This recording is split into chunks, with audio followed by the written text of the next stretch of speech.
So why do we choose to look at lithium? Lithium is the linchpin in the start of the next energy revolution. So what makes it so special and what makes it so important? And that basically comes down to size. Lithium is the world's lightest metal, and that's an incredibly important quality in battery technology. When you combine those properties, the size and the structure, you get a compound that is capable of, when combined with everything else, extremely high energy density in batteries. And why does that matter? It makes them light. That's incredibly crucial for transportation, for portable electronics. Now, transportation is where lithium comes into play in the next energy revolution. And when I'm talking about the next energy revolution, I'm not talking about a sudden change. I'm talking about a slow slog away from oil and the dependency on oil and the impacts of geopolitics there.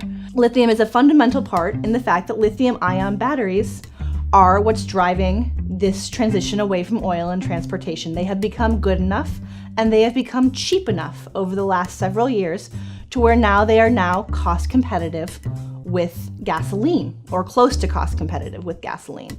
And we are starting to see the demand tick up and tick up and tick up. So what does that mean for countries that are lithium producers? And what are those countries and where should we look in the future? So there's two different ways to acquire lithium when we're looking at where to get it from the ground, basically. You can acquire it from brine deposits through evaporation, or you can mine it traditionally. And that sort of matters on where you are in the world.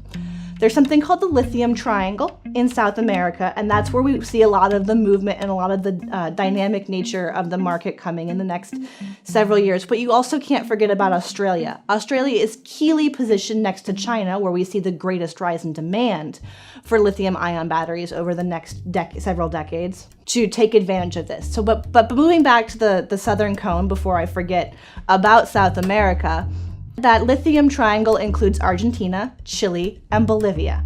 Chile is traditionally the largest producer of lithium, but Argentina is right on its tail, and its relatively new political environment makes it a key place where expansion can happen.